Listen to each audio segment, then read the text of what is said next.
Hi, future self. There's a butterfly. Butterfly. Butterfly, butterfly. Can you see butterfly? Butterfly.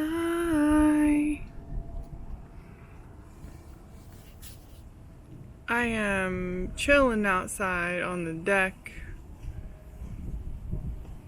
Yesterday there was lots of crying and being upset and having crying, which is good. I got all of my cries out of my face. You gotta get them out.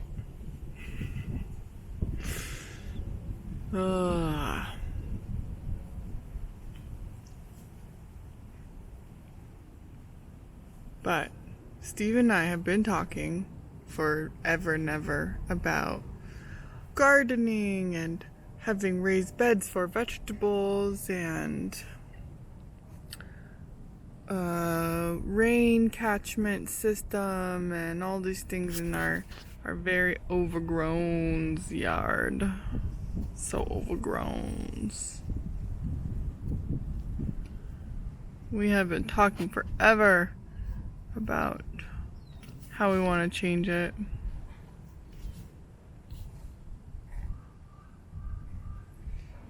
And we get overwhelmed by like how much thing it is. And it is a lot of thing, to be fair. But I think we're getting better at breaking it down into tiny baby steps. So our first step is going to be working on one little area and then another one. And hopefully we can actually stick to this goal. We have definitely not stuck to it in the past, so we shall see what happens. I'm still depressed and having a hard time getting out of bed, but maybe this goal will help have brain achievements. The other thing I realized, I feel like Amnesia Diaries has turned into things Em has realized. That's okay. You can be whatever you want, Amnesia Diaries. I got slightly too obsessed. Oh, there's a little spider hidey hole. Look at that little spider house. Can you see it? There's a spidey in there. There's a tiny little spidey right there. Okay, I will stop shoving spiders in your face. Anyways, I realized that part of the reason I was having a hard time with work stuff is this obsession with constantly having evidence, proofs of work, always having to have a document or something, and that makes it very hard to do research because you spend all of your time making documents and none of your time actually making new things about a thing. So, oh my gosh, there's so many spiders. I love spiders. They're the best. Okay. Hey self. So I'm still reading How to Do Nothing, Jenny Odell's book, and I'm on 160. And there is this reference to this book called No Sense of Place, The Impact of Electronic Media on Social Behavior. And one of the sort of examples that they give here is this idea of how you would tell different versions of a story to different people.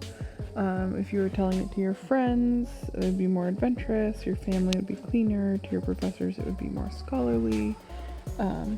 But when you sort of conglomerate all of those people into one place, you either end up with a version of the story that offended one or more groups, or two, created a synthesized account that was bland enough to offend no one.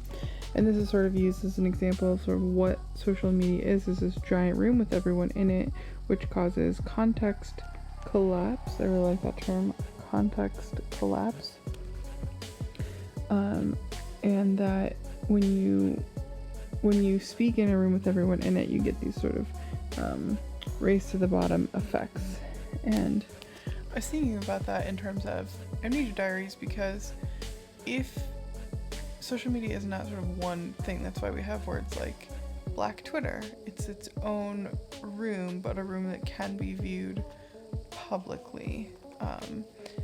So I was thinking about, like, does Amnesia Diaries have a bland enough, is it bland enough to offend no one?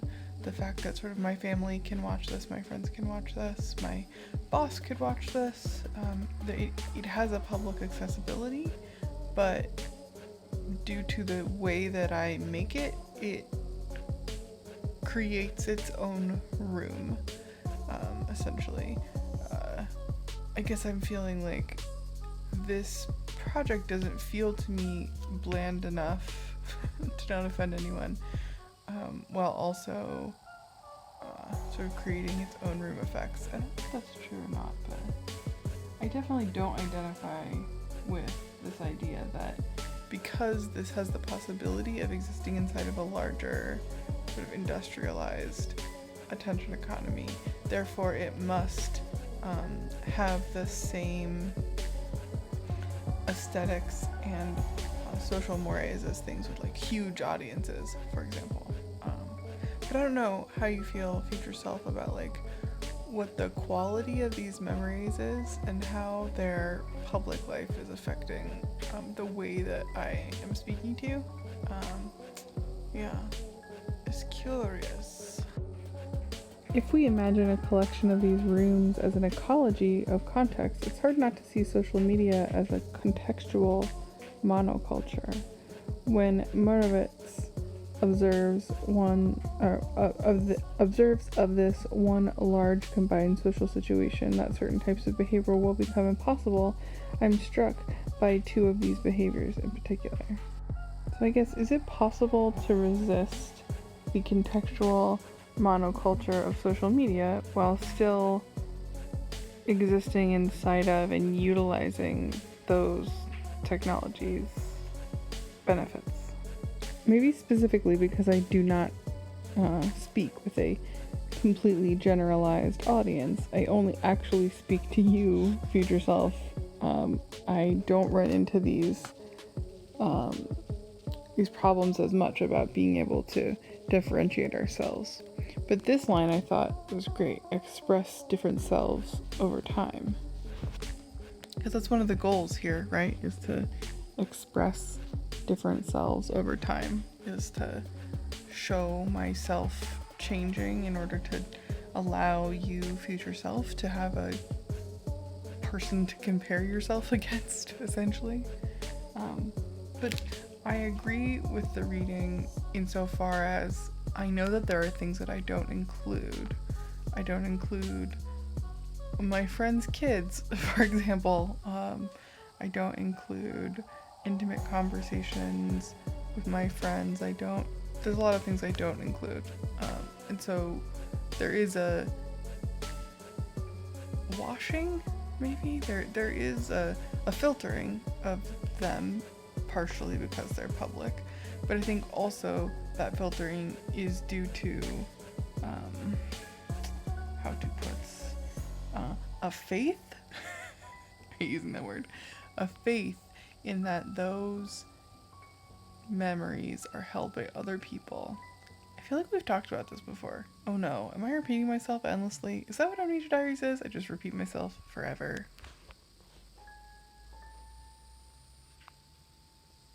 Doing a video. Look, it's an unboxing video with Mr. Steve and his adventures in, what is it from? Off-gassing. What's that? What is from? Where did you buy this object? Indiegogo.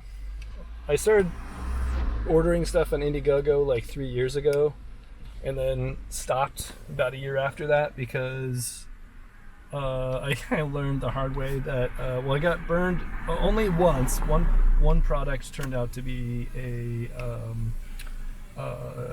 take the money and run scam, which sucked. What was the product? Most of them have all delivered their product. Oh god, it smells so bad. Most of them have been good. Yeah, it is really toxic smell. Most of them have been really good. Only like a couple of them weren't that great. But so yeah, I'm just it's so heavy. Waiting for my cue to kind of like clear out. Doggy. But two doggies. Callie, hey. Hey, those are just regular sidewalk doggies. So, I'll have to read the instructions. I'm not sure how to do it off the top of my head. It's a charger brick. The cool thing about it is The cool thing about it though is the batteries are replaceable. Oh, that's So cool. when it runs If the out company in doesn't go out of 5, business. 8, 10 years, they seem to be doing well. I don't know. And this seems like a robust category of products. But yeah, we'll see. we've been burned by companies going out of business, I think. But yeah. Wait, what is it called? Omnicharge. Omnicharge. The other cool thing is it has a port, DC out port that will support. Well, that's out. What is out? What does Sorry. DC out mean? I don't know all the details off the top of my head right now. Whoa! It is a 3-prong? You can charge it with I think this is a DC in. Yeah, you can charge it with a solar panel. They actually sell like a 200-watt solar panel as well. Let's see what kind of charge it has. Is that the power button? It's dead. It is the power button. It needs to be charged. Oh, here it comes. Here it comes. Ooh, 22% charge. Can I see the screen? Not really. Kind of. What do these buttons do? So you can change the voltage on it like the other one. You can select different voltages, which is nice. Looks like Very it has fancy. 4 of them, and then what are our other options here? These buttons. Okay, Sal, we're gonna go see babies and maybe go in the hot tub and eat some challah. Okay, bye.